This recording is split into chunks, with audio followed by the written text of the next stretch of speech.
It's good to see you guys. I'm excited. Again, I told you that I have a 3-week reprieve from teaching, which I'm not mad about. Last week we had my friend Joey Dodson, of course, on Zoom, and I'm sure some of us are still recovering emotionally and mentally from that. Joey is a lot, and he knows that, and that's not a secret. But it's just straight, for an hour and a half, just go, go, go. And so I know that we had an intro to Paul and some Pauline literature and topics and epistles and things like that. Tonight we're going to get to kind of just pump the brakes and do a deep dive into one aspect of something that Paul talks about. So you can still have your questions about Paul. I guarantee you that our teacher tonight will happily address general questions about Paul as well. But we're going to pump the brakes. You made it. We're so glad you're here. We're going to pump the brakes and just kind of talk about a specific thing about Paul tonight, okay? And then next week, we actually have another guest lecturer, my friend Seth, who is a professor at HCU, who also, he and his family go to church here. So you'll get to hear from Seth about some Greco-Roman context and culture and things like that. But tonight we are going to hear from Kyle Sherling. Kyle is a PhD student at Rice University. He is working in the religion department. He works, I'll let him tell you a little bit more about what he works on, but a lot of stuff with literature in that intertestamental period, kind of stuff we've talked about a little bit off and on. Kyle's working on that for his research and his project and his writing, but he also spends a lot of time and has spent a lot of time talking and writing about Paul, giving papers kind of all across the country, actually, I guess, at different conferences on Paul and different aspects of that. So you are in good hands tonight to learn a little bit more about Paul and some of those ideas. Let me pray for us, and we will get started. Lord, thank you for bringing us here tonight. We are excited to continue to learn and to continue to grow. Would you be with us as we do that this evening and help inform both our thoughts, but then also our hearts as we seek to understand the scriptures more deeply. In the name of Jesus we pray. Amen. All right. Well, thank y'all for having me. I'm also friends with Joey. I'm glad to hear that he was here last week. But I'm a little now suspect that you guys let a Yankees fan teach you intro to Paul. I don't know if that works. Oh no? Okay. Oh man. Comments about the Astros throughout. Okay. Okay, that's how you know. Well, he is, now you know. Yeah, and so like Lauren said, I am going to kind of dive down into one particular theme in Paul, in one particular letter of Paul. So you guys kind of got the broad bird's eye view of his letters and his life and ministry last time. We're going to go really narrow this time. And so also, like she said, I'm studying at Rice University, and I work on Jewish texts that were written kind of between the Old and New Testaments, and I'm really interested in how cultures kind of blend together, and they do so without us even really realizing it, that we, because of our interactions just with different people from different backgrounds and different times and places, in different traditions, a lot of our ideas just kind of tend to blend together with other ideas from other places, and that's something that we're not even necessarily super conscious of. And so, when it comes to Jewish texts and including texts of the New Testament, a lot of ideas from the Bible, from the Hebrew Bible, from kind of Jewish custom and life, are actually blending together with ideas that Jewish people are encountering out in the world, right? And so Paul was a Jewish man, right? But he lived in the wider Roman Empire, and we can actually see how a lot of ideas kind of from just Roman imperial family and life actually influenced Paul's own thinking about his own scriptures, and about and influenced his thinking about Jesus, right? And what now Jesus has come to do and how that affects the people that he's talking and writing to. And so we're going to drill down into that phenomenon a little bit today. And so in particular in relation to the language that he uses, the language of adoption in his letters. And so this is actually not as common as we might think. So we love this language in our own kind of hymns, in our own worship, in our own Bible studies. We use this quite a lot. It actually doesn't show up very often in Paul's letters. He only uses it 5 times in 4 different chapters of his letters. And so he uses it in Romans 3 times, and that's what we'll be talking about today. So Romans 8 and 9, he uses the word 3 times.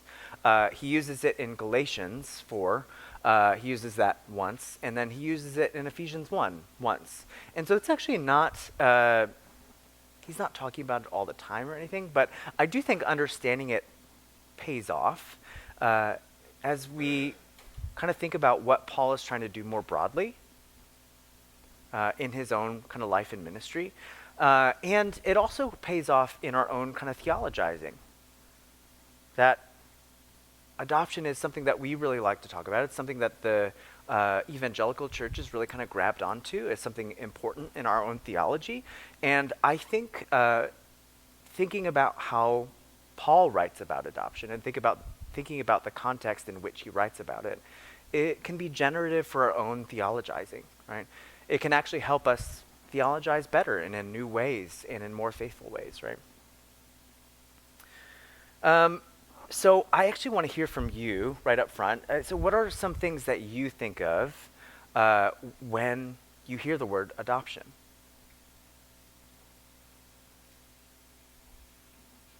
Yes. Yeah, making something your own. Absolutely. And I'm sorry, what is your name? Haley. Nice to meet you, Haley. Yeah, making something your own.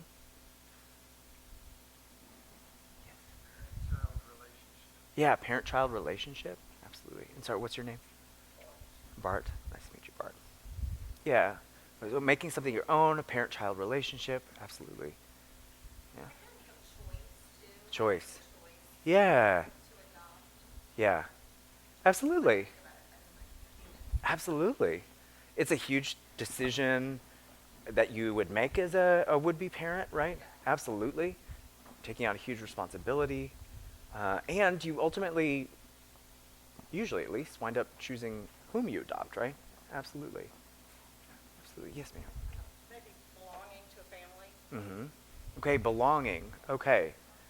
And maybe like a transition from not belonging to belonging? Yeah. Permanency. Okay, what do you mean by that? It's not just charity, someone's caring for you in a charitable manner, but that you have a permanent place in their life. Oh, I like that. Yeah. Yeah, that it's not kind of this one-off act of generosity. You know, you do it and you forget. Yeah, oh, yeah. It's not pity. It's reciprocal, right? Yeah, that you're both in this, right? And that has a bearing on both of y'all's lives, right? It has a bearing on the adopter and the adoptee. Absolutely. Absolutely. Yes, ma'am.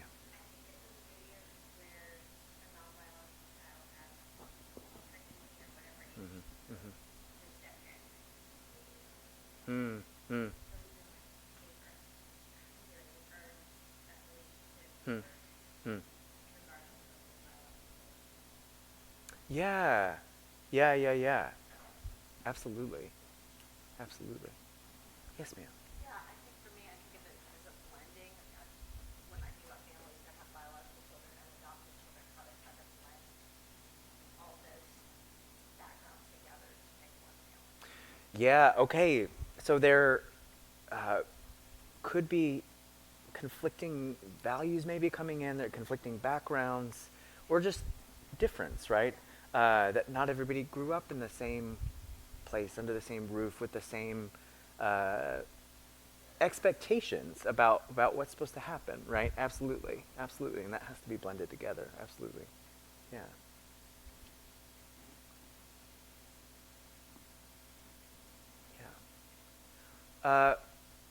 Whom in our society is usually adopted?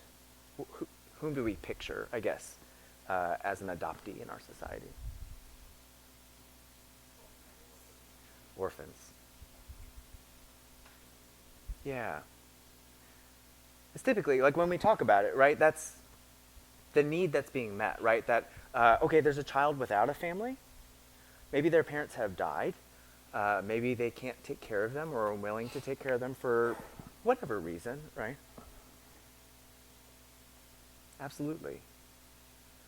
And then, kind of on the flip side, you have parents who might not be able to have children, right? And there's this kind of sense of something missing, right? It's like, I really want to be a parent. That's something I really want to do, right? And this is going to provide that kind of sense of wholeness or fulfillment, right? This is a desire that I have to be a parent, to get to participate in that, right? And so it kind of provides that to parents who are not able, or adults who are not able to have children biologically. Yeah. So that's kind of the nexus, right? So it's usually children under 18, and I would say even more commonly, very young children who don't have parents who can take care of them for whatever reason, right? And it's parents who might not be able to have children who are doing the adopting. So when we hear Paul, when we read in Paul's letters the language of adoption, that's kind of what we tend to read into that language, right? And so we kind of hear, it's like, oh man, God loved us so much that he wanted to make, us, we might even picture ourselves as an orphan for, whatever reason, spiritual orphan, right? He loved us so much that he made us his child. And that's kind of the value system that we tend to read into that language. It's really interesting because that's not typically how this language was used in the first century. That's not how the word adoption was used, and that's not how adoption usually worked in the first century in the Roman Empire. Now, I think what we, us talking about God adopting us as orphans and caring for us and welcoming us into his family, that's all right and good. I think that's good theology, right? I just don't think that is, I don't think we get that from what Paul is writing in his letters when he uses the language of adoption. So I wanted to spend a little bit of time just kind of giving us a little bit of context for how adoption was actually used in the Roman world. So the primary recipients of adoption were actually adults in the Roman world, by and large. So children weren't usually adopted, or young children weren't usually adopted into completely new families. When a Roman male would go to adopt a child, right, he would adopt someone of adult age, and that was because adoption wasn't about the children per se. It was actually about inheritance.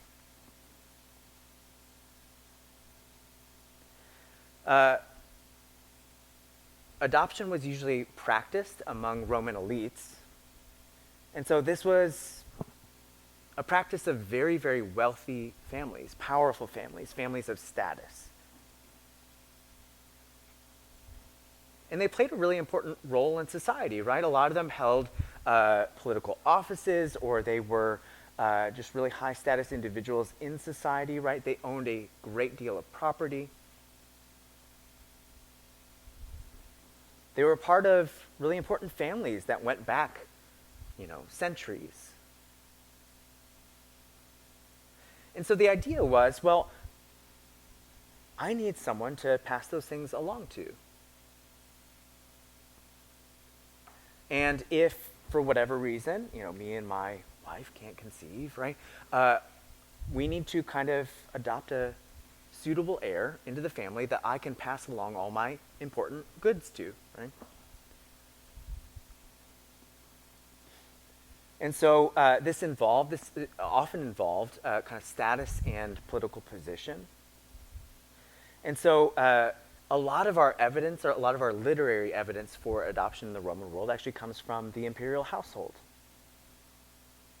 Emperors were not very good at having children or keeping them alive for some reason. It was Emperors adopted quite often, right? From the very first one. So you have Augustus Caesar adopting several different males to kind of be his heir, that he can hand on the throne of Rome to. And it just becomes general practice for emperors to do so, right? And so you might think about emperors handing on the most powerful position kind of in the world at that time. They needed someone who was fit for the job. And so they would adopt adult males who, in their minds at least, would be fit for the job. It would almost always involve handing on a large amount of property, right? These were Roman elites. These were the richest people in the world. And status and land ownership were kind of coterminous, right? And so the more land you owned, the more important you were, the richer you were. And so a lot of these Roman males had enormous estates that had to be managed properly so they could maintain their wealth and maintain their status in Roman society.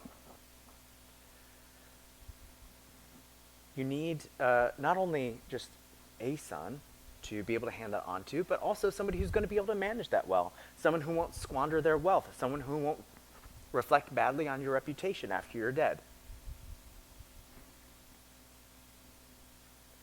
And divinities, right, gods, were also a really important part of Roman culture, right? And so each family actually had individual household gods that they'd kind of carry around with them, set up shrines of in their homes to provide kind of protection of those homes, to be able to provide prosperity to those homes.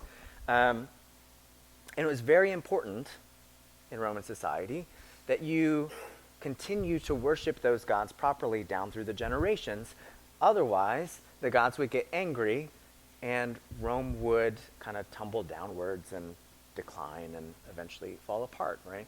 And so the empire begins in the home.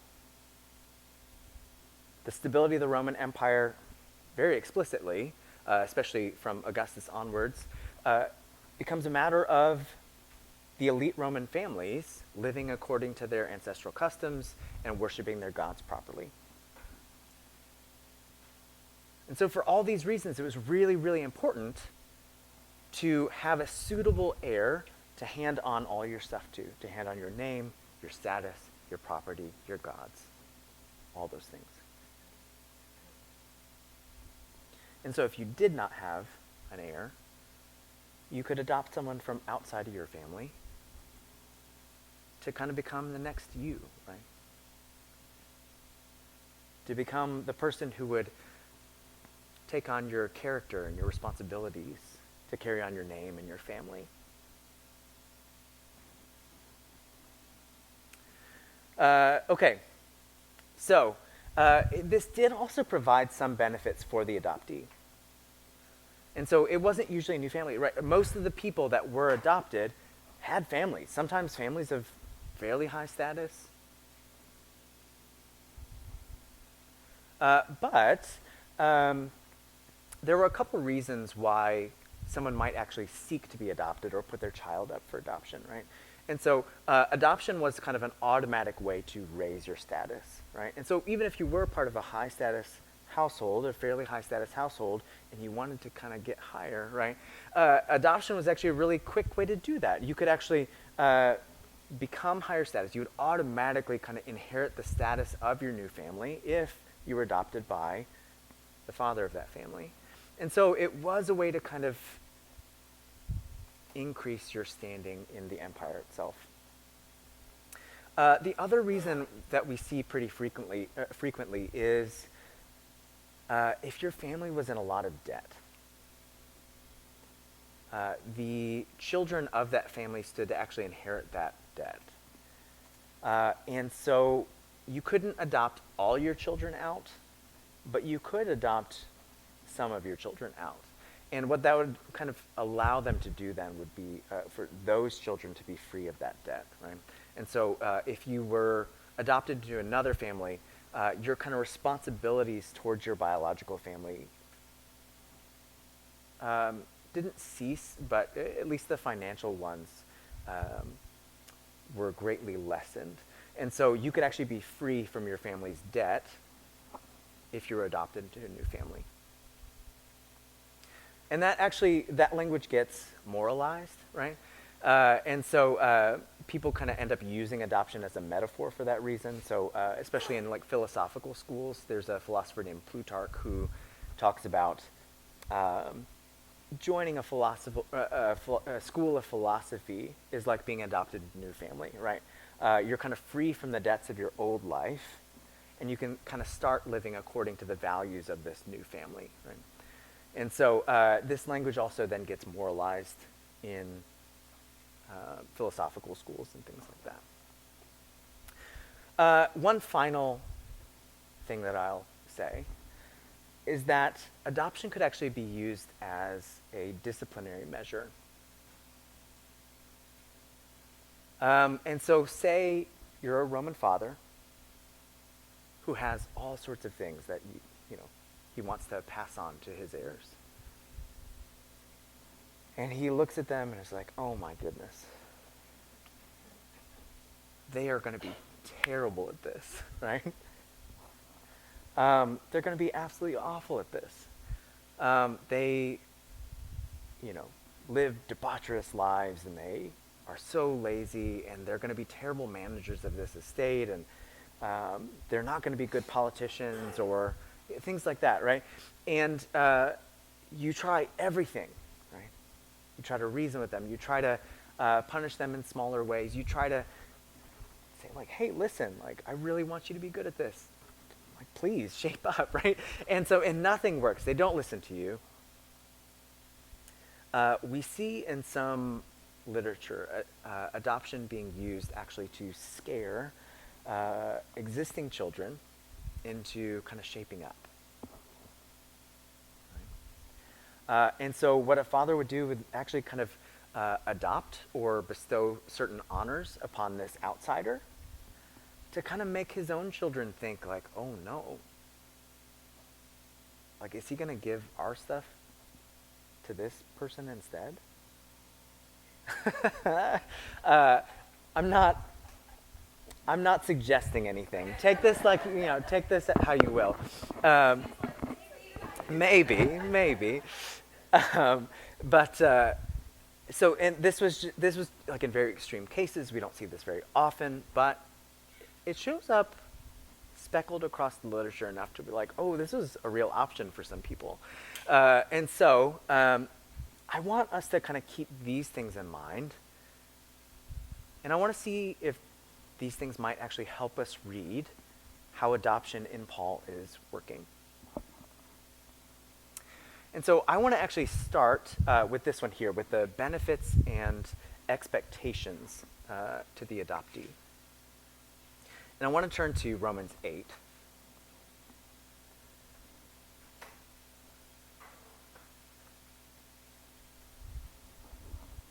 I can give you a second to turn there. I also have my own translation up here, if you just want to look at that.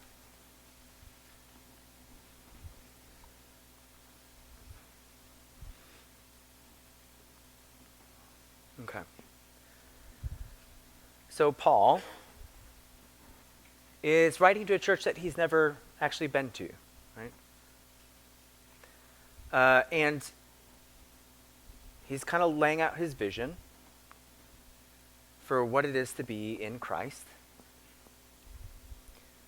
to a primarily Gentile church, right? This is a primarily, it seems, a primarily non-Jewish congregation. That'll come in important a few times in this lecture. So he writes in Romans 8, we're about halfway through the letter here. He says, so then, brothers and sisters, we are debtors, not to the flesh in order to live according to the flesh, for if y'all live according to the flesh, you are about to die.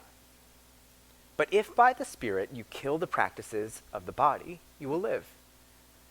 For as many as are led by the Spirit of God, these are the sons of God.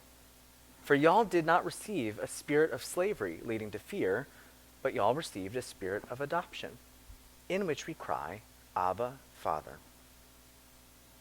And the Spirit itself witnesses together with our spirit that we are children of God. And if we are children, we are also heirs, heirs of God and co-heirs with Christ, if we co-suffer with him, right, in order that we might also be co-glorified.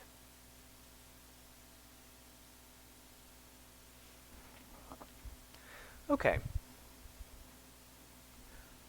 So Paul here is talking about believers, right? These believers in Rome receiving the spirit of adoption. And so he's actually talking about the Spirit kind of performing this adoption as a present reality. God gives the Spirit, and actually through the Spirit creates this new familial reality.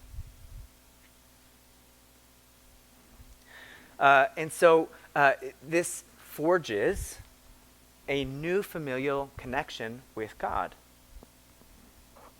In particular, to those with those who didn't actually previously have a family connection with God, right? So these are Gentiles, primarily.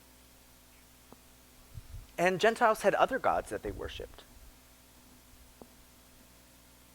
They were actually thought to descend from different gods in various ways, right? Their great kings of the past, or even the emperors of their present, descended from divine beings. They were part of the families of different gods. We even get this in Deuteronomy, right? That when Israel is warned about worshiping idols, what Moses says in Deuteronomy is not actually, hey, don't worship those gods because they don't actually exist. What he says is, don't worship those gods because they're not your gods. Right? The creator God is your God. He actually gave the nations to those gods. They belong to him. Those nations belong to those other gods.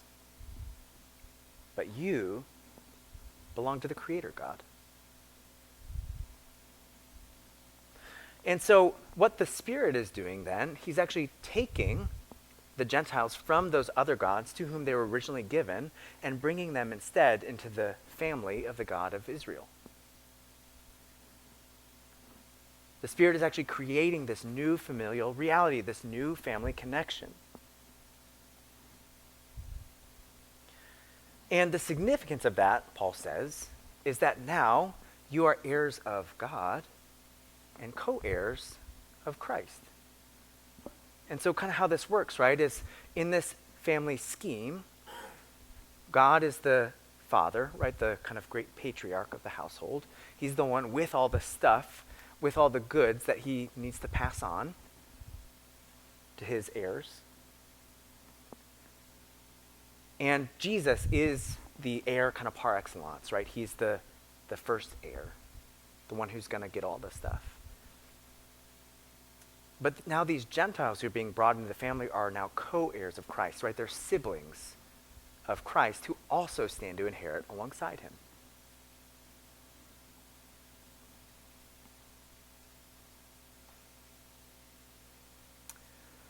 And so it creates this new familial reality, which then carries with it these kind of expectations and benefits.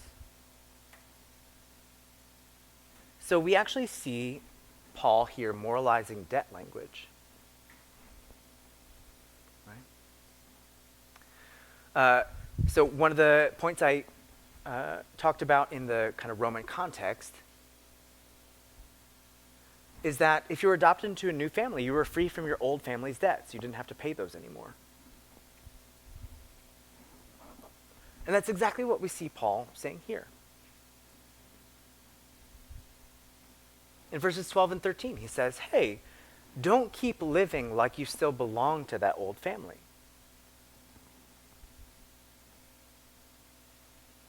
Don't keep living like you still belong to the family of the flesh, right?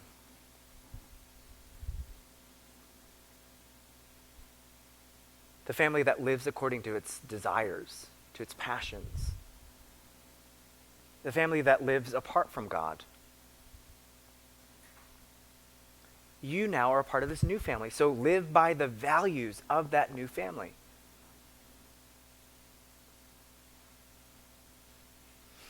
He says you can do this because you're actually free from that debt. You don't owe anything to that family anymore. You did, now you don't.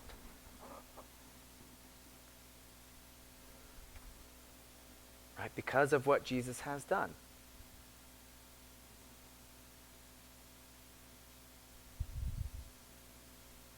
Because you have the spirit of adoption. You belong to this new family, so live that way. What does that actually mean? The first thing that Paul says, he uses quite violent language, right? You are to put to death or kill the deeds of the body. If you want to kind of know what he's talking about when he says kill the deeds of the body, he gives us some pretty good lists in 1 Corinthians 6, 9 through 11, and Galatians 5, 19 through 21. Kind of these extensive lists of all the bad stuff.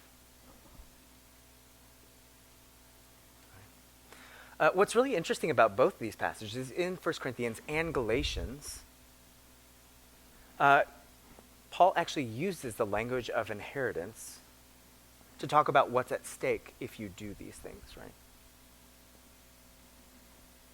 So don't do these things. Don't do all these deeds of the body or these works of the flesh or whatever he calls it in those places, right? Don't do those things because if you do, you actually won't inherit from God.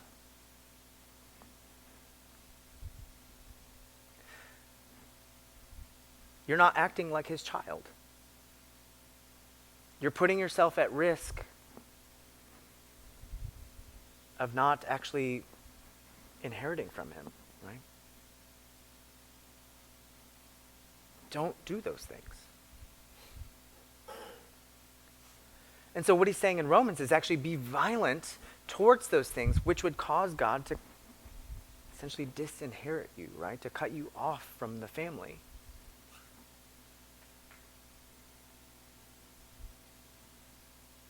Destroy those things in yourself that would put your inheritance at risk.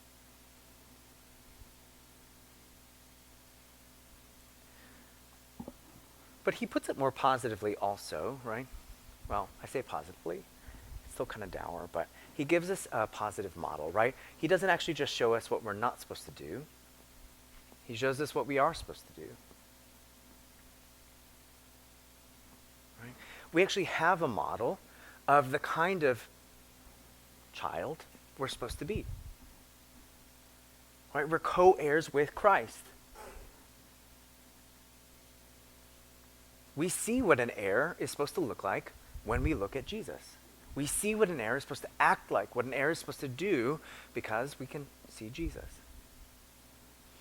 And what Paul says here is a condition of you being a co-heir with him is that you suffer with him. Now, I don't think this is because Paul is a masochist. I don't think this is because he likes suffering. I don't think it's because he thinks God likes suffering. Right? Jesus doesn't suffer because suffering is good. Jesus suffers because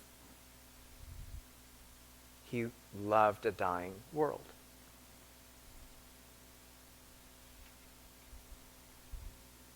Jesus suffered because he left his position beside God. He emptied himself, right? He became a human, taking on the form even of a slave. And he died on the cross. Because of love, because that's what love demanded of him, right? Because he loved us and did what was necessary for our benefit.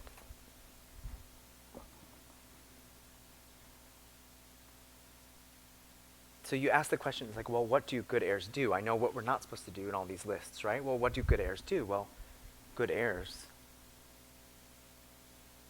suffer in love for the people around them. Right. And so I'm sorry, I didn't catch your name up front here. So Heather, you talked about the difference between charity and kind of permanence in relationships. I really love that. And I think that's actually something we should learn from Jesus more generally, right? He didn't bestow charity from the outside, right? He didn't say, look at all these poor people, like let me drop some pennies in their direction and then like kind of walk away. Right? He did what was necessary to enter into like reciprocal relationship with us. Not bestowing benefit and leaving, but it's like, no, I'm here with you to experience everything that you're experiencing, to know your pain from the inside, not from the outside, and to care for you alongside you.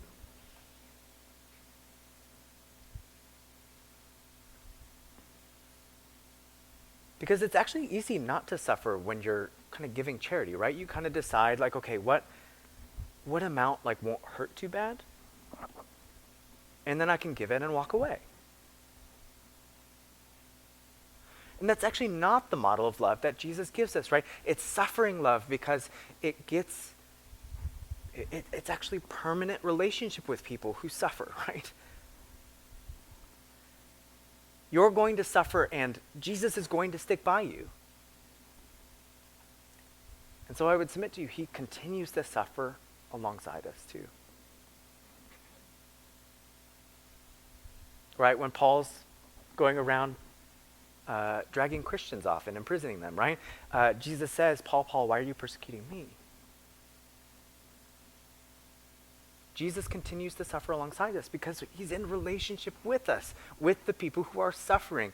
And so what I would submit to you is, what does being a good heir look like? It means entering into those kinds of relationships, of reciprocal love,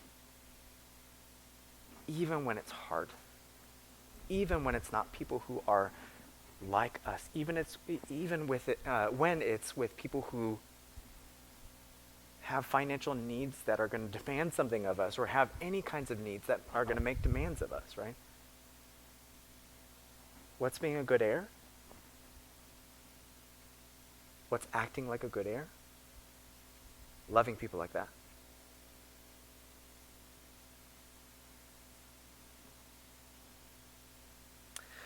And that this actually, being this kind of heir, is actually done in imitation of God. And so Jesus loves like this, and we are to love like this because God loves like this. Right? And so in Ephesians, which is actually the other book in which adoption is mentioned, right? In Ephesians 1:4, a little bit later in the book, Paul writes this: "Therefore, become imitators of God as beloved children. Y'all also walk in love, just as Christ also loved us and offered himself as an offering and sacrifice to God for a pleasing aroma."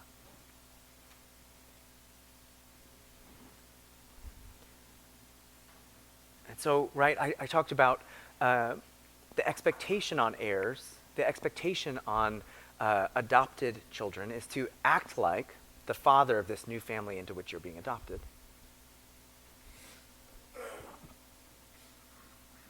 Well, the father of our family loves deeply and sacrificially. Even the people who we would think are really not easy to love. And so, as a part of this new family, as people walking as heirs in this new family, we're to imitate God. What time we got?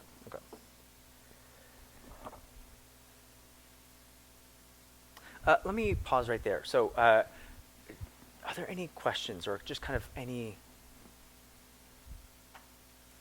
thoughts about where we've been so far? We're going to... Yeah, no, please. Does Paul use child or children of God and heirs interchangeably? Is there a distinction in the words? Yeah. So I would say they have a little bit different. Children are heirs, and heirs are children.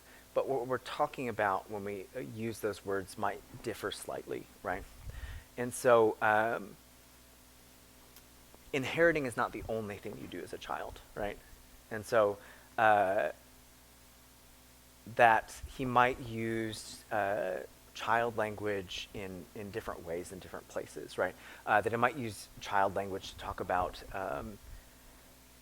the state of needing to kind of learn and grow up into Christ in some way, right? Or like being immature and needing to grow or have milk instead of solid food or things like that. So he uses child metaphors more broadly than just like heir metaphor, right? Or, like the only thing that children do is not just to inherit, right? They do other things, and so he can use the metaphor more broadly. So in Romans 8, when he uses both in the same section, how might that have been received by the Roman church? Would that have been confusing to them? Because if their understanding was adoption was as an adult, but he's calling them children of God, Yeah. would have been kind of almost confusing, or I don't think so necessarily. So, like though I am an adult, like I am still the child of my father, right? And so, in like when my dad is introducing me to someone new, he still refers to me as my son or my kid or something like that, you know. And so, no, because this passage is kind of following a certain script, right? That it's drawing on this particular reality in society, right, where children or sons inherit from their fathers, right? All this language is kind of tied together. And so I think it all kind of fits into this conversation about kind of adoption and heirship. So it's a great question. Thank you. Yeah.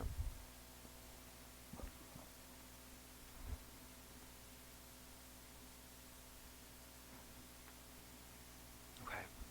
Any other questions before we shift gears just a little bit?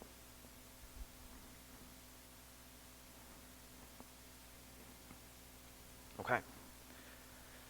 Okay, so now we're going to turn to Romans 8:18 through 25, right? So just the next little passage here. And so Paul's going to shift a little bit from talking about the present and the expectations on believers in the present to talking about how kind of the present and the future relate to each other, right? So we're heirs now. What does that mean for us kind of moving forward? And what does that mean for creation more broadly? And so here's what he says. I consider that the sufferings of the present time are not worthy of comparison with the glory that is about to be revealed for us. For the creation eagerly awaits the revelation of the sons of God. For to futility the creation was subjugated, not willingly, but on account of the one who subjugated it, in the hope that the creation itself would be liberated from its slavery to rot into the freedom of the glory of the children of God. For we know that all creation wails together, and together suffers the pain of childbirth, even until now. Not only this, but we ourselves, who have the first fruits of the Spirit, wail inwardly, waiting for our adoption, the redemption of our bodies. For in this hope we were saved. But hope which is seen is not hope.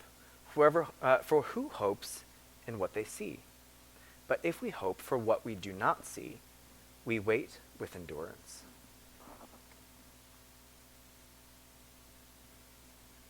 Okay. So Paul shifts a little bit here from talking about adoption as kind of a present reality to talking about adoption as like a future hope. It's still something that's going to be in the future for believers.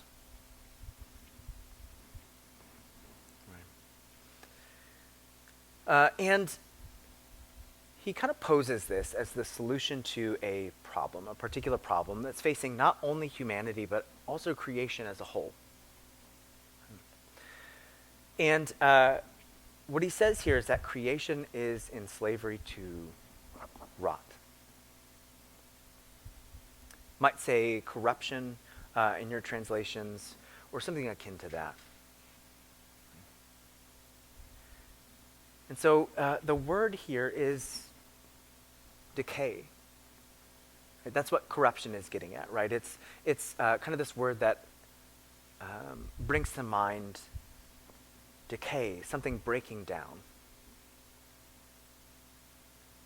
Right? And so in particular, this was used of human bodies when they died. That human bodies actually break down and putrefy. Right? And that this is a really serious problem that's actually facing all of creation.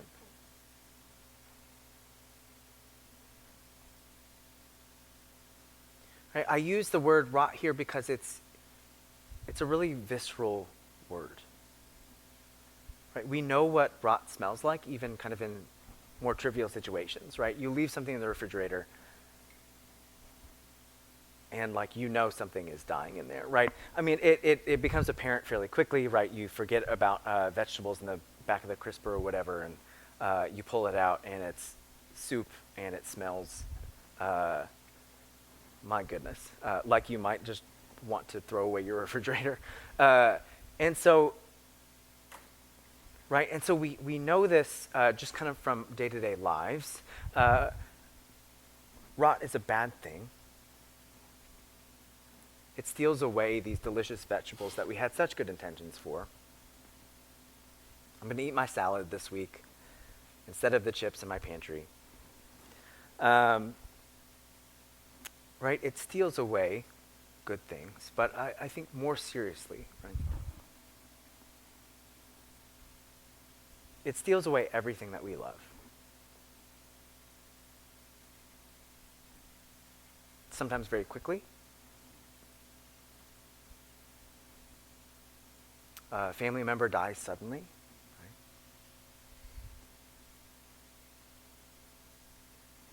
And they're gone, right? That you do certain things to their body to kind of slow the process a little bit, to make it more bearable for the kind of ritual goodbye of the funeral, right? But you put them in the ground and they rot, they decay, they putrefy.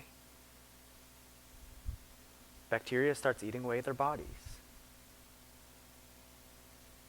Death steals away the things that we love. Everyone. Sometimes it works very slowly, right? Chronic diseases. We watch Alzheimer's gradually change the person that we love into someone that becomes really hard to relate to, and it feels like they're slipping through your fingers even though they're sitting right in front of you.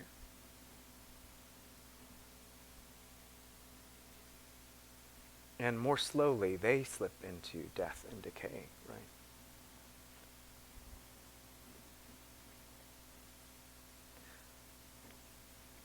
This is the problem that Paul is talking about, right? Rot, decay. That all of creation is in slavery to it. We're all doomed to that fate. That's going to get all of us, and it's going to get all of our loved ones. And it's horrifically sad.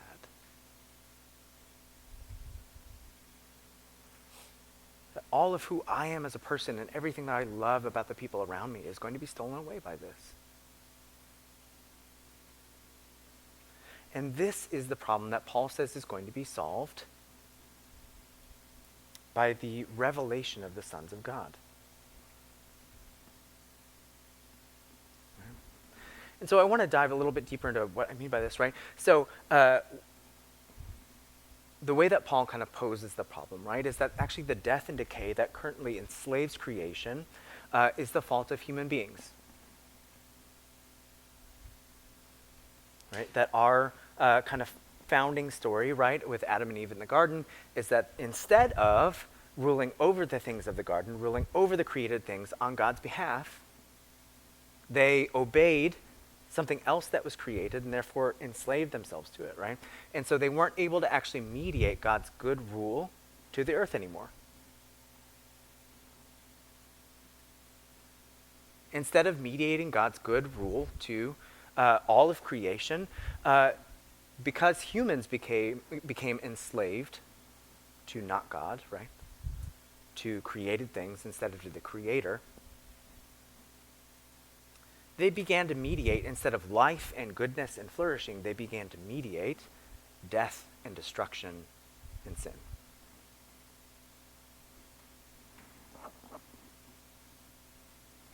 And so what does Paul mean when he talks about the revelation of the sons of God being the solution to this problem of death and decay that faces all creation?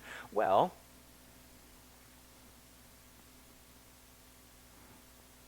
it has to do with Jesus first, right? And so we have to talk a little bit about the relationship between the Son of God and the sons of God. So for Paul, Jesus is the human being that all human beings were supposed to be. Right? That he is actually, he performs the function that Adam and Eve were supposed to perform in the garden, right? He rules over creation on God's behalf, mediating life and goodness and flourishing to the earth.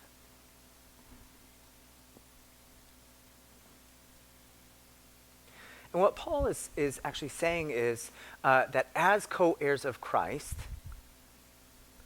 that's actually our future as well. That at this moment, when our own bodies are redeemed from death and decay at the resurrection, we're actually raised with Christ, not just to be with him, but actually to rule alongside him. That at the resurrection, we actually receive a share of the rule over the world.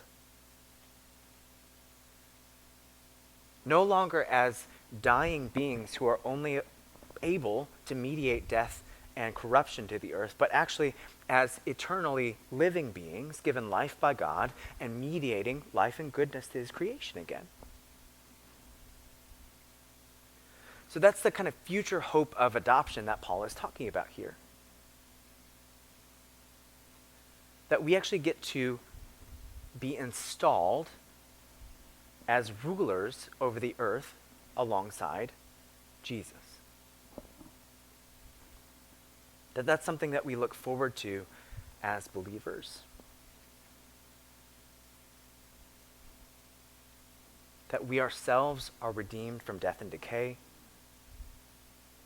to live immortally, but to mediate then life and goodness to the creation.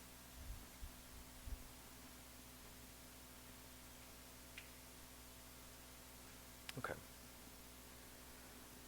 For the sake of time, I'm going to skip that slide. So, Paul says all this because it has also very practical implications for the present. That this clarifies our hope. We need to know what we're looking forward to as believers, right?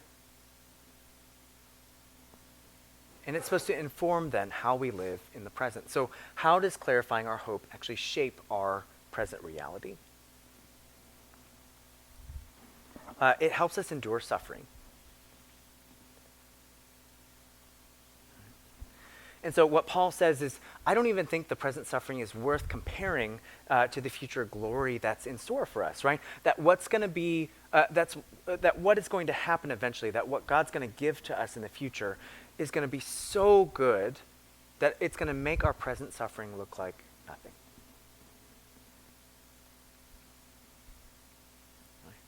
I love how C.S. Lewis puts this, that essentially the goodness that God bestows in the future is actually going to undo all the bad stuff in the present.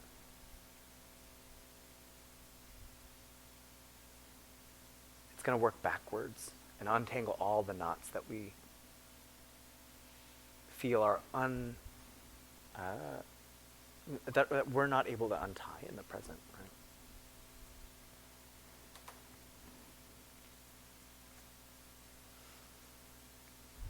right? And this is good news, right? Because the expectation is that we love in the same way that Jesus loves, and that is going to include suffering on other people's behalf. our future hope helps us endure that kind of suffering.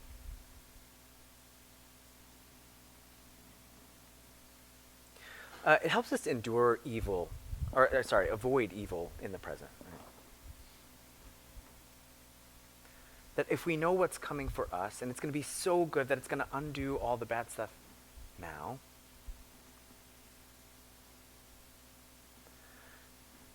it can help us cope with some of the consequences of avoiding evil, right?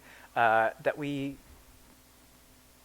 lose friends and relationships sometimes over the decisions that we make, the sorts of lifestyles that we want to live,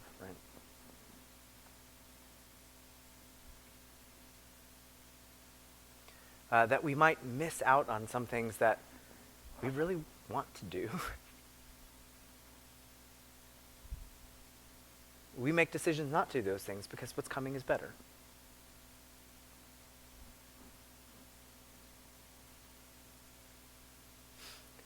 And this last one is kind of weird.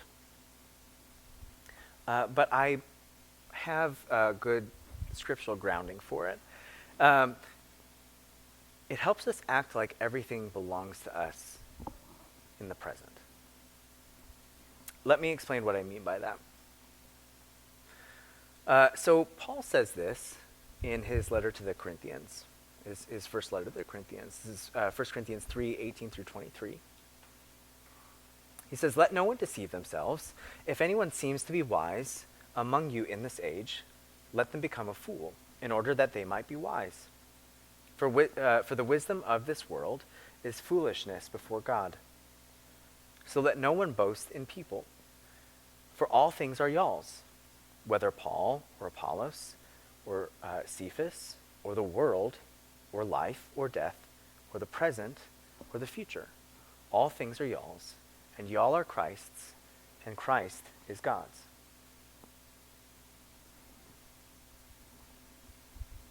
So just a little background of what's going on in Corinth, right? Maybe one of the messier churches that Paul writes to seem to have a lot of problems. His letter is less celebration and more like, okay, and this issue that you're having over here, right? And then, okay, this issue that you're having over here. And so he is just addressing problem after problem. And one of the central problems that he's dealing with is they've kind of divided out into factions. They seem to have divided out into factions of some sort, right? And that they've started being really proud of this like leader they follow. And so in particular, certain people seem really proud that they kind of belong to Paul in some way, right? That they're that maybe they sat under his teaching personally or something like that, and so they're like, no, we're his people. It's like you might follow these other apostles, but we're his guys. And Paul's answer to that is like, you're being ridiculous. Like, we all belong to Jesus, so like we all should be together in that. Like, nobody's better than anybody else. Like, come on. It's like, that's not the ethic of the kingdom, right? We're not trying to elevate ourselves above everybody else, right? We're not trying to jockey for position. We're not trying to come out as like the best Christians who know the most, right? It's like, no, love and serve everyone else. That's the ethic of the kingdom, right? And towards that end, he drops this passage right here, right? Don't you know that everything belongs to you? All these leaders that you're trying to use to like one up your buddies, them, but also literally the whole world.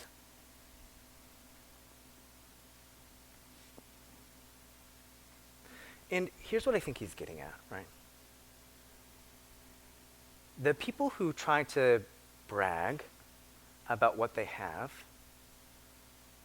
aren't actually secure in what they have. Right? They're trying to use what they have to get something that they don't have. Better social position. Trying to elevate themselves above other people. Because they don't believe they have everything. They believe they have things that they can use to exchange for the things that they really want.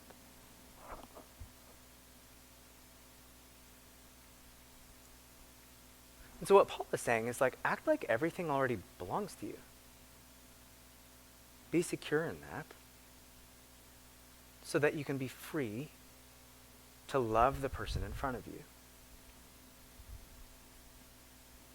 Not to ask, does this person increase my social standing? Are they cool enough? Can I get something from them? Or can I use them to make myself look better? You already have everything. You don't need to do that. There's an immediacy of love in the person in front of you because you're not trying to get anything from them.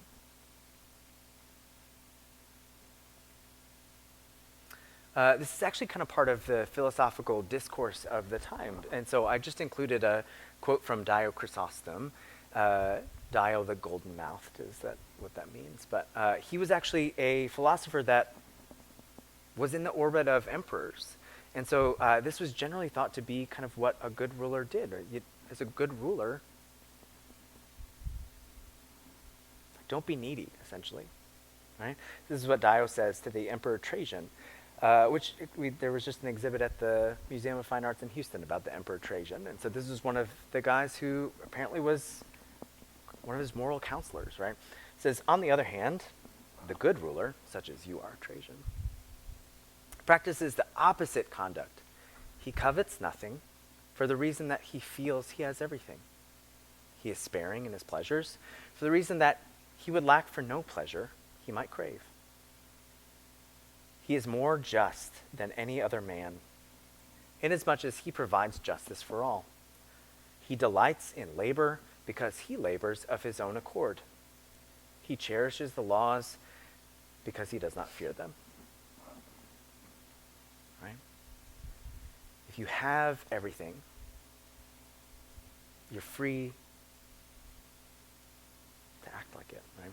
You're free to act like a free person. You're free to act like you don't have all these wants and desires to use what you have to get what you don't have, right? Okay.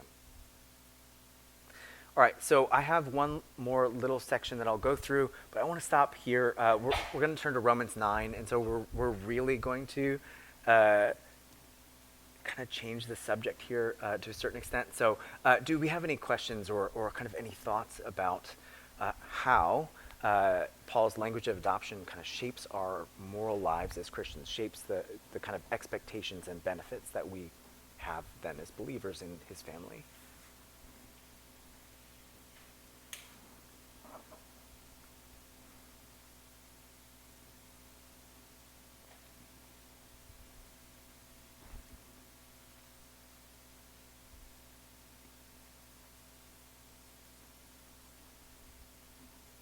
Y'all got it? Cool.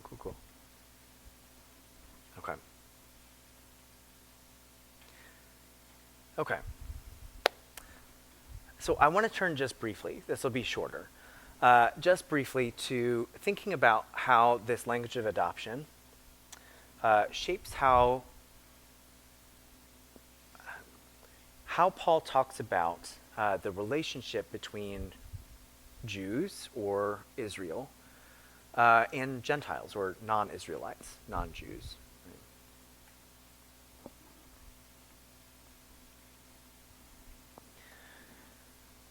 So I mentioned, right, that adoption could actually be used by Roman fathers to discipline the children who are already in their family, right? If they weren't acting like they were supposed to, a child could be adopted actually to scare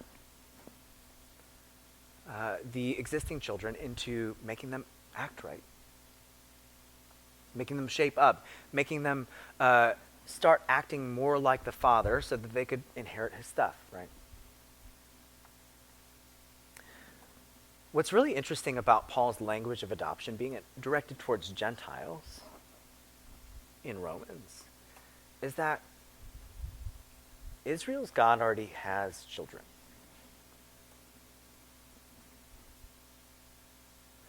right? If we know our Old Testament, we know God chose Israel out of all the nations to be his own treasured possession. They're referred to as God's son or God's children. So it's really interesting then that for Paul, he starts referring to the Gentiles this way. What does that mean for the children who are already in God's household, namely Israelites? So we're going to flip over to Romans 9, where he uses the language of adoption again. Really, I'm going to give us kind of a bird's eye view of Romans 9 through 11 in general. So Paul is writing primarily to a Gentile audience in Rome. He continuously kind of explicitly addresses himself to Gentiles in the letter to the Romans, right? He does this in the first chapter. He does this in the 11th chapter, right? He's calling himself the apostle of the Gentiles. So he's addressing himself to Gentiles primarily in Rome. And so that's important because Paul doesn't actually collapse Gentiles and Jews into each other. So I'm actually disagreeing with Joey. I know he probably went over some of this last time. I do not believe that Paul is saying that the church is now Israel.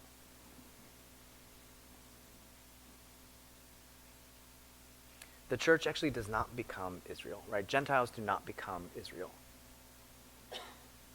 Paul maintains a distinction between Jewish believers and Gentile believers. That a lot of his discourse kind of about people not needing to keep the law was actually directed towards Gentiles. The particular aspects of the law that he was really concerned about were things like circumcision and keeping festival days.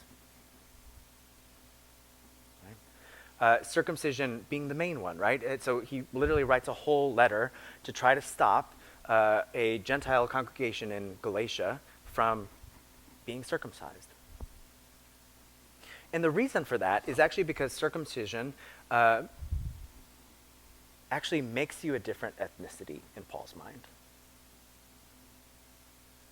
That actually taking on circumcision, actually, if you take that on as a Gentile person, as a non-Jewish person, you can actually become Jewish. That you can actually become this different ethnicity, kind of with these different ancestors and everything. So,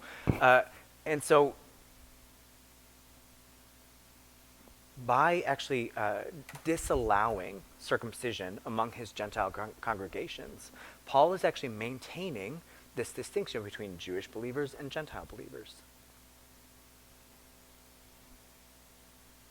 And that's really important for Paul, that Gentiles stay Gentiles, and that actually Jews or Israelites stay Jews or Israelites.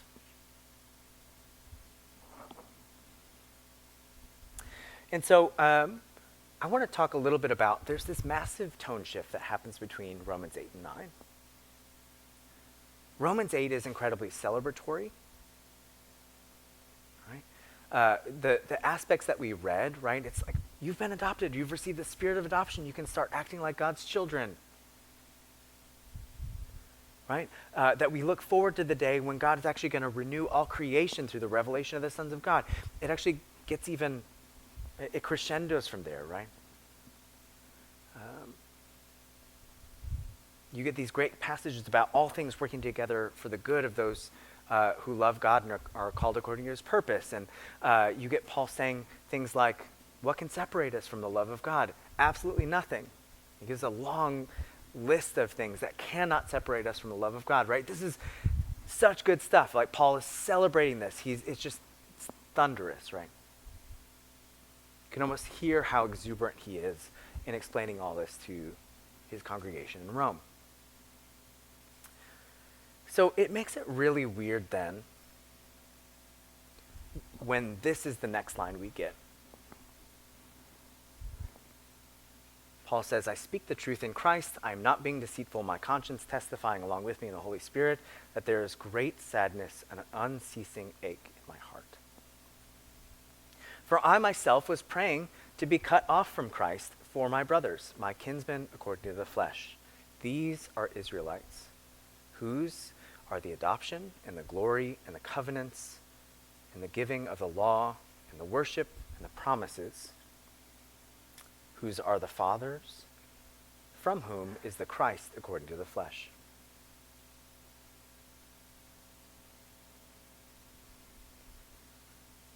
Right? And so we're on the top of this mountain at the end of Romans 8.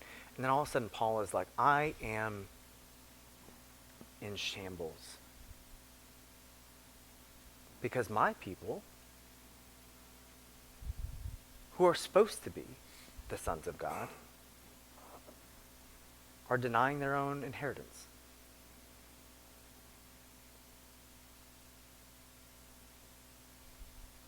And this is kind of where he goes with Romans 9, right? And so not all Abraham's children inherit his possessions, right? He kind of gives this long discourse, right?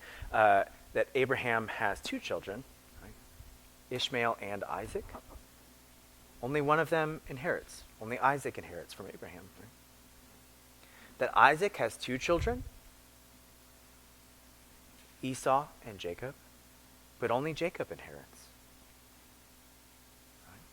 And so it's actually only with Jacob's children that all his children begin to inherit, right? And Paul kind of uses this to make the point. It's like, well, not everybody that's descended from Abraham gets Abraham's stuff.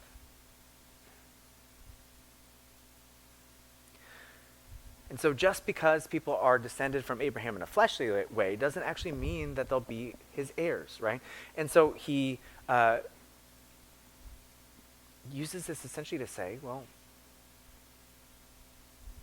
in order to inherit from Abraham as an Israelite, you not only need to be an Israelite, but you also need to have faith in Christ.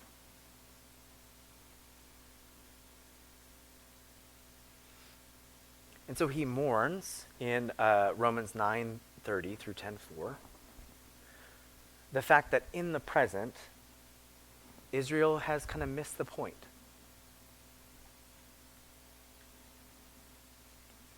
Right? That their reading and observance of the law, they've done these things in such a way that's kind of excluded Christ, right? They've rejected their own Messiah. The way that they've read their own law has made them kind of miss Jesus himself, who's supposed to be the point of the law.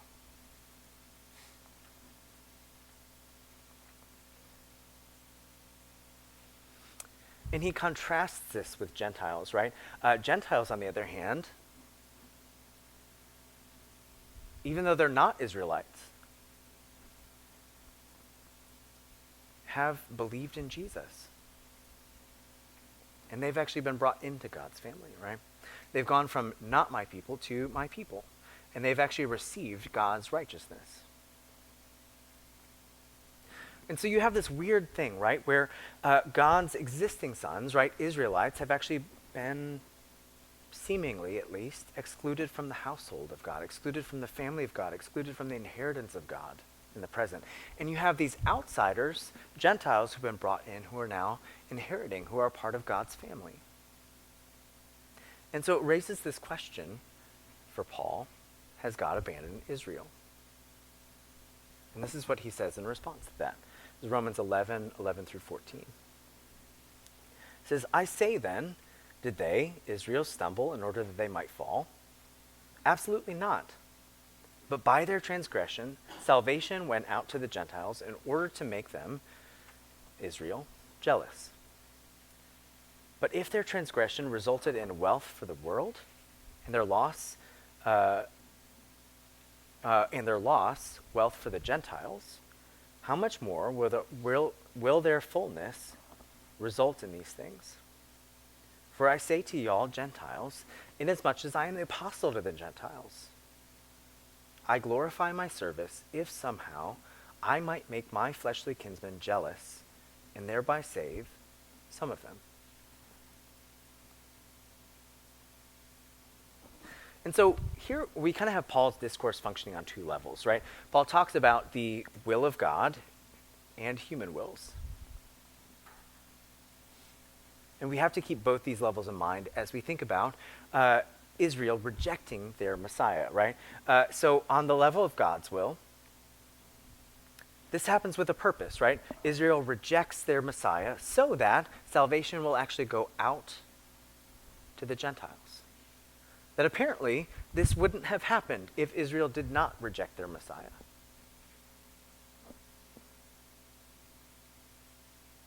At least in Paul's mind, right?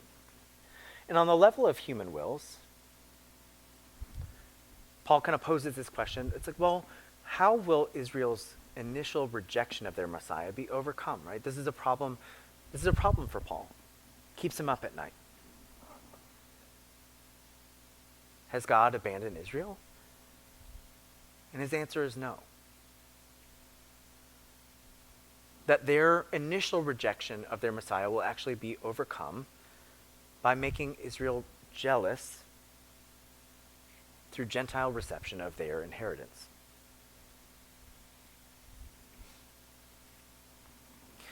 Right, so Gentiles have actually taken what belongs to Israel, right? They've been adopted into God's family in Israel's place to a certain extent, right?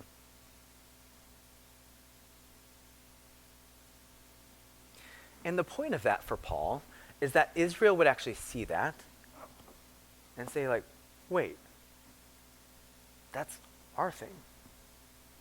We're God's children. We're supposed to be the ones in God's household inheriting God's stuff. And so in Paul's mind, Gentile reception of salvation, right? Gentile believing in Christ is actually supposed to make Israel jealous over what Gentiles have now received. And that it's his hope that Israel will actually follow suit. They'll start doing what the Gentiles have done in believing in Jesus. And that they'll be welcomed back into God's household to be full members of his family, to inherit his stuff like they're supposed to.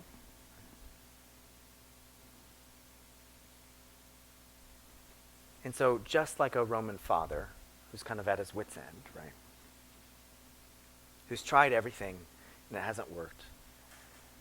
He adopts this outsider into his family in order to get his kid to shape up, right?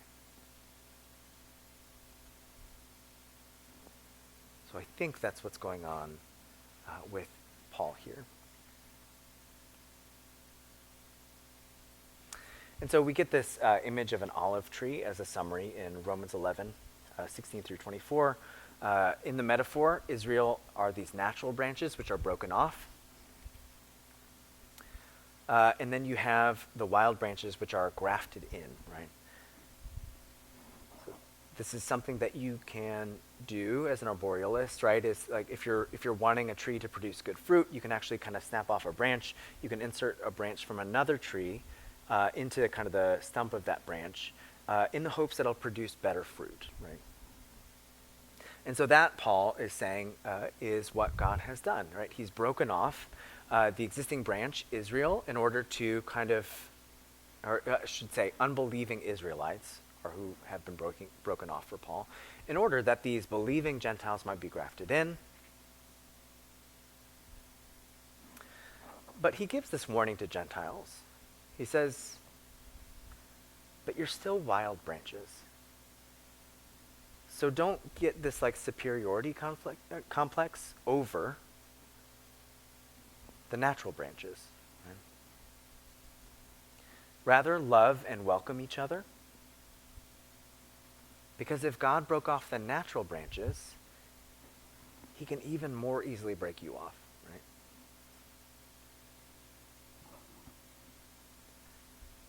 And he says, and it's actually the future of these natural branches to be grafted back in. To take back their rightful place in the tree. Alongside you now, right? And so the kind of end result of the grafting in of Gentiles, of the adoption of Gentiles into this family, is actually the salvation of all Israel. Israel is actually still the point in a lot of ways.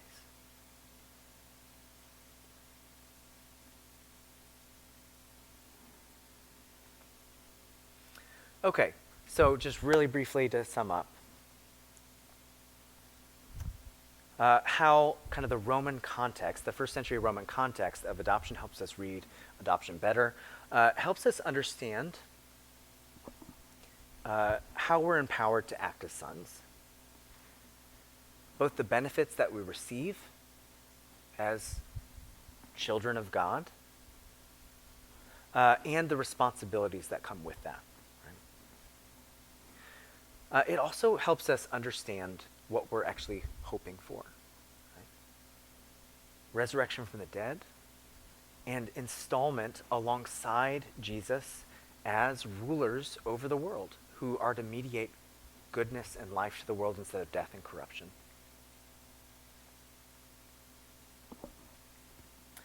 And it also helps us understand how Paul specifically positions Gentile believers in relation to Israel. I think the church has, through the centuries, done a lot of bad theologizing about Israel. I think we kind of err on the side of thinking that we replace Israel altogether, that we just kind of take their heritage, it's not theirs anymore, it doesn't belong to them. Which is not right. It's just not right. Or we err on the side of kind of affirming everything that Israel does in various forms, right? In geopolitical conflict even. And Paul doesn't do either of those things. Right? He doesn't say that the church replaces Israel. He believes that Israel is still God's chosen people, and yet that doesn't free Israel from critique at times, right? When they fall short of what Paul believes God expects of them. Right? And so I think this can also help us theologize about Israel better in our relationship to Israel. But yeah, and so I'll leave it there. I know we're running short on time, and so that might be quite a new reading of these chapters in particular. So if y'all have any questions, I'd love to chat about things. Or any critiques, if you have any pushback, please. Yes. Just looking specifically at verses 25 and 26. Uh-huh. Yes.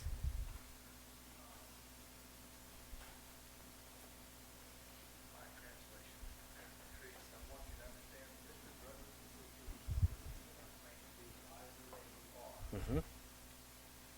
Hardening has come upon part of Israel until the full number of the Gentiles has come in. Yep. And in this way, all Israel will be saved. It goes on to one of the prophets. Mm-hmm. What does all Israel will be saved? Yeah, so this comes at the end of a chapter covering, Romans 11 as a whole kind of asks this question, has God abandoned Israel, right? And so what Paul ends up talking about is like, well, no, God's not abandoned Israel, and we know that because there's a remnant of Israel right now. And he points to himself specifically, right? I'm an Israelite, right, is what he says. And so God's not abandoned Israel because there are certain Israelites who still have believed, absolutely. It's just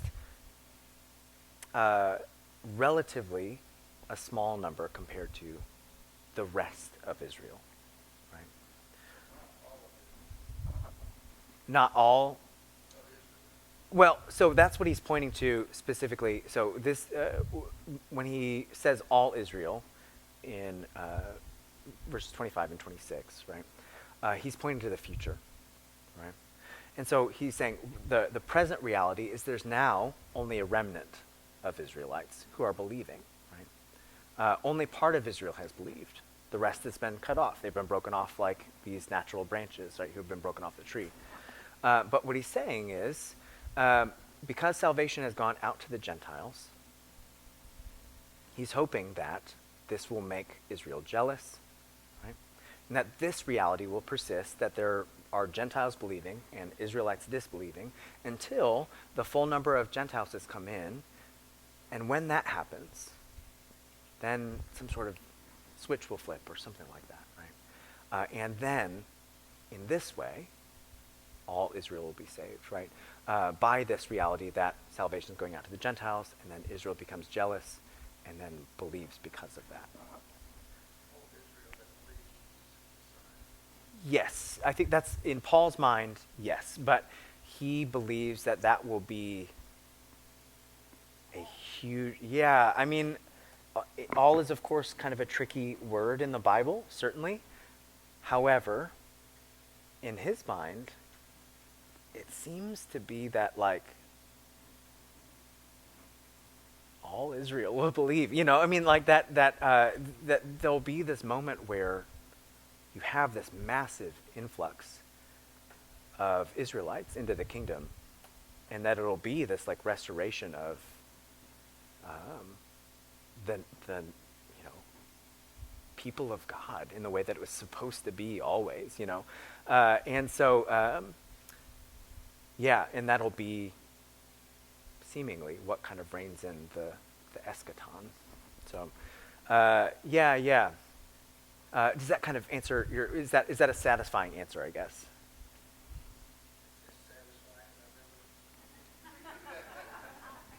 Absolutely. This might be a silly question, but I still get so confused with like Israel as like the land. Yeah. Versus, Yeah. Versus like I have friends that are Jewish. Yeah. So are they considered part of? I know that's silly Israel. Yeah. No, I'm so confused by it. it's an incredibly tricky question, right? So for Paul, I would say that to be a part of, like, true Israel, right, is to be descended from the patriarchs and to believe in Jesus, right? And so, but there's still, for him, like, if you are descended from the patriarchs, you are a part of Israel, right? And so it's just, you're not kind of living up to your destiny in the fullest sense for him, right? That's kind of what he thinks. And so there's kind of these two levels on which we have to read it. It's like there are the biological descendants of the patriarchs, but his expectation for them is to believe in Jesus and to then become kind of truly Israel and everything that it was supposed to be. So when you talk about Israel now, are you talking about the land of Israel, or are you No, talking yeah. about descendants that could be in Kansas and Africa and Yeah. Spain? You're talking about Israel as like Yeah. descendants of. Yes. That's what you talk about. Yeah. Israel?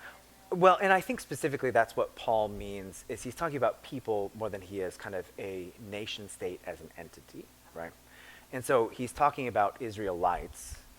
He's talking about people who could be anywhere in the world, even in his own day, right? That he himself apparently was from Tarsus, right? From a city in Asia Minor. And so, yeah. And so he's talking about Israel as people. And so I'd be happy to talk about this more afterwards, but the Bible does not use Israel in a uniform way, right? And so it could be referring to land at a certain time. It could be referring to a kingdom at a certain time. It could be referring to a people at a certain time. But I think what Paul means specifically here is descendants of the patriarchs. And so it's people that he's talking about specifically, yes. Okay, I'm gonna jump in here because we're at time, so I want to make sure we end on time. Thank you, Kyle, for that. Really appreciate it. Yeah, it's some tricky things that come up in that, but hopefully this has kind of been a means of entering into some of the more tricky passages in Romans and kind of navigating language that we kind of co-opt sometimes about adoption maybe, and help to kind of get some better context. So again, next week we have my friend Seth is going to be with us, and he will speak about Greco-Roman contexts and reading the New Testament kind of through those lenses more appropriately. But yeah, so I will post, I'll actually have homework and stuff for you tomorrow posted. Everything should go well on Google Classroom. And yeah, be safe. And Kyle can stick around for maybe just a few minutes if you have other questions that you want to ask him. So be safe, and we'll see you guys next week.